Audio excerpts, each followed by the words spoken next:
കോടതിയിൽ കേസ് കൊടുക്കണം എന്ന് പറയുമ്പോൾ തന്നെ എല്ലാവർക്കും പിന്നെ അതിനകത്തോട് ഭാരിച്ച ചിലവുകളുണ്ടെന്ന് പറഞ്ഞ് പലരും അതിന് ചെയ്യാറില്ല.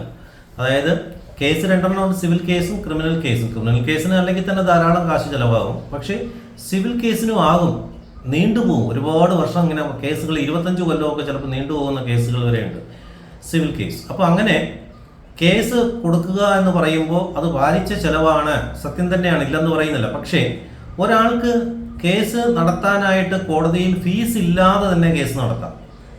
അതിനെന്ത് ചെയ്യണം എന്നാണ് ഈ വീഡിയോയിൽ പറയുന്നത്.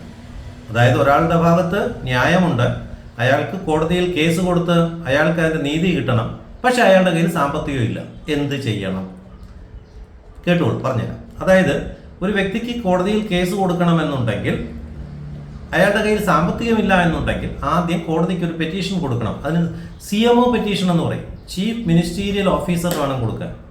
കോടതിയുടെ ചീഫ് മിനിസ്റ്റീരിയൽ ഓഫീസറിന് ഒരു പെറ്റീഷൻ കൊടുത്ത് ആ പെറ്റീഷൻ പ്രകാരം കോടതി തന്നെ ഒരു അന്വേഷണം നടത്തി ഇദ്ദേഹത്തിന് ഈ പിന്നെ പെറ്റീഷൻ കൊടുക്കണമെന്ന് ആഗ്രഹിക്കുന്ന, കേസ് നടത്തണമെന്ന് ആഗ്രഹിക്കുന്ന വ്യക്തിക്ക് 1000 രൂപയിൽ കൂടുതൽ പ്രോപ്പർട്ടിയോ മറ്റു വസ്തുവകളോ ഒന്നും ഇല്ല എന്ന് കോടതിക്ക് ബോധ്യപ്പെട്ടാൽ കോടതി അദ്ദേഹത്തിന് പിന്നെ കേസ് ഫീസ് ഇല്ലാതെ കേസ് പ്രൊസീഡ് ചെയ്യാനായിട്ട്, കോടതിയിൽ പ്രൊസീഡ് ചെയ്യാനായിട്ട് അനുവദിക്കും.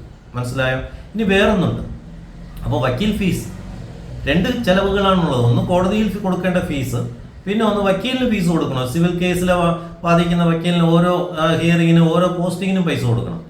അപ്പോൾ അതിനും പൈസ ഇല്ല എന്നുണ്ടെങ്കിൽ അദ്ദേഹത്തിന് പിന്നെ ലീഗൽ അഡ്വൈസ് അതോറിറ്റി ഉണ്ട്, ലീഗൽ സർവീസ് അതോറിറ്റി. അവരെ ഗവൺമെൻറ് അവിടെ വക്കീൽ വെച്ചിട്ടുണ്ട്, അവരുടെ സേവനം പ്രയോജനപ്പെടുത്താവുന്നതാണ്.